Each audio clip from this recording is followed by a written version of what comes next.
हज़रत इमाम अली अलैहिस्सलाम की विलादत खाना काबा में हुई थी, ये तो सभी जानते हैं।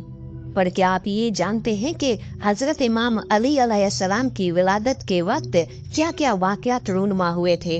हज़रत इमाम अली अलैहिस्सलाम की विलादत कैसे हुई? आपकी वालिदा जब आपको लेकर आ रही थी तो मक्के के लोगों ने आपसे क्या सवाल किए थे? और हज़रत इमाम अली अलैहिस्सलाम की वालिदा फातिमा बिनते असद ने उन लोगों के सामने कौन सा खुतबा दिया था?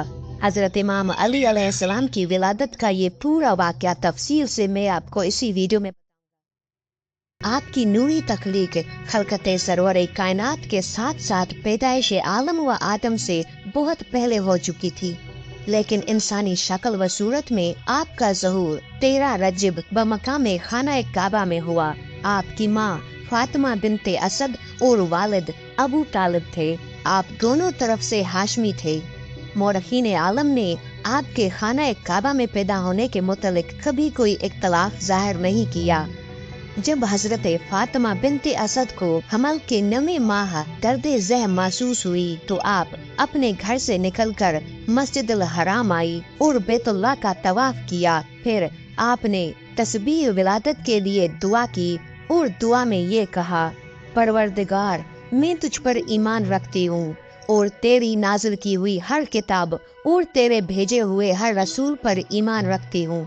मैं तेरे और तेरे जद्दे नामदार इब्राहीम अलैहिस्सलाम के कलाम पर ईमान रखती हूँ।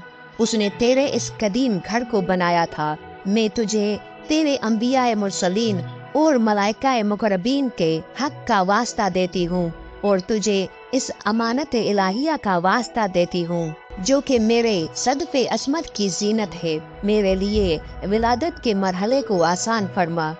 सैयदा की दुआ खत्म हुई और रौब असदुल्ला से दीवार काबा का कलेजा फट गया। उसके बाद बीबी काबा में दाखिल हुई। फटी हुई दीवार दोबारा मिल गई और सैयदा ने वहाँ हजरत इमाम अली अलैहिस्सलाम को जन्म दिया। हम सब उस बात से आगाह है कि काबा का दरवाजा मौजूद था।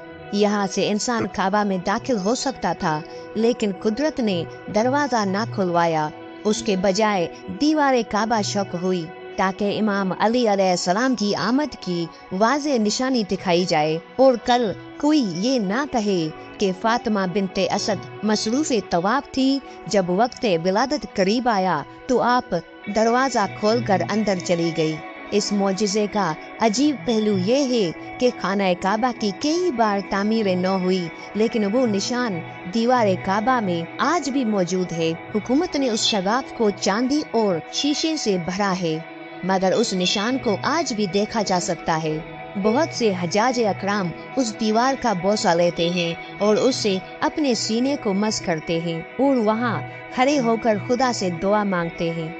हजरत इमाम जाफर सादिक अलैहिस्सलाम ने फरमाया, उस वक्त अब्बास बिन अब्दुल मुत्तलिब और यजीद बिन काम्ब बैठे हुए थे और बनी हाशिम और बनी अब्दुल अजाब बैतुल्लाह के सामने बैठे हुए थे कि उतने में फातिमा बिनते असद बिन हाशिम वहाँ आई। उस वक्त उन्हें हमल के 9 माह पूरे हो चुके थे।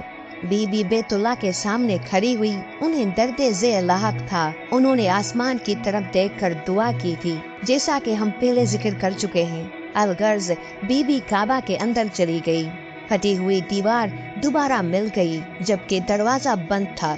हजरत अब्दुल मुत्तलिब को उस वाक़े की इत्तला मिली।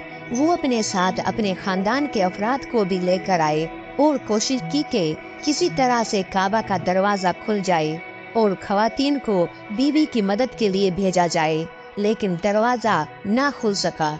उससे उन्हें यकीन हो गया कि ये मामला खुदा की तरफ से है। बीबी ने अंदरूनी हालात यूं बयान किए कि जब मैं काबा में दाखिल हुई तो मैं कुछ देर अंदर सुर्ख मरमर पर बैठी। उतने में मेरा फर्जंद अली अलैहिस्सलाम पैदा हुआ। मुझे उसकी विलादत से किसी दर्द और तकलीफ का एहसास ना हुआ। अलगर्ज अमीर अल मोमिनीन इमाम अली अलैहिस्सलाम की वालिदा माजिद 3 दिन तक काबा में रही। ये खबर पूरे मक्का में फैल गई और तमाम लोग उस वाक़े के मुतल्लिक गुफ्तगू करने लगे। लोग मस्जिदुल हराम में जमा हुए ताकि उस हादसे की नोयत मालूम करें। جب تیسرا دن ہوا تو حضرت فاطمہ بنت اسد اسی مقام سے باہر آئی جہاں سے وہ داخل ہوئی تھی، اور آپ نے اپنے ہاتھوں پر چاند سے بھی زیادہ حسین بچے کو اٹھایا ہوا تھا۔ وہاں پر موجود مجموعہ بی بی کی طرف بڑھا۔ اس وقت بی بی نے مسجد الحرام کے صحن میں یہ خطبہ دیا۔ حضرت بی بی فاطمہ بنت اسد نے حاضرین سے خطاب کیا اور یہ ارشاد فرمایا: اے لوگو، اللہ تعالیٰ نے مجھے اپنی مخلوق میں سے چنا ہے اور مجھے پہلی خواتین پر فضیلت دی ہے۔ اللہ تعالیٰ نے آسیہ بنت مزاحم کا انتخاب کیا۔ اس نے چھپ کر ایسی جگہ پر خدا کی عبادت کی تھی جس میں اضطراری حالت کے بغیر خدا نہیں چاہتا کہ اس مقام پر اس کی عبادت کی جائے۔ اللہ نے مریم بنت عمران کا انتخاب کیا۔ جب ان کے ہاں عیسیٰ علیہ السلام کی ولادت ہوئی تھی تو انہوں نے بھوک مٹانے کے لیے ویران جگہ پر ایک خشک کھجور کو ہلایا تھا اور اس سے تازہ کھجوریں گری تھی۔ اللہ تعالیٰ نے مجھے بھی اس پر فضیلت دی ہے اور مجھ سے پہلے تمام جہانوں میں جتنی بھی عورتیں گزری ہیں ان سب پر مجھے فضیلت دی ہے، کیونکہ میں نے اپنے بچے کو خدا کے قدیم گھر میں جنم دیا ہے اور میں نے وہاں 3 دن قیام کیا۔ اس عرصے میں جنت کا رزق اور وہاں کے ثمرات کھاتی رہی۔ اس تفصیل کے بعد اس واقعے کی وقوع پذیر ہونے میں کوئی شک باقی نہیں رہا اور خدا کی قدرت اور اس کے ارادے پر تعجب کرنے کی گنجائش ہی باقی نہیں رہی۔ اگر خدا اپنے ولی کی ولادت کے لیے زمین کے افضل ترین حصے کا انتخاب کر لے تو پھر اس میں تعجب کا کیا مقام ہے؟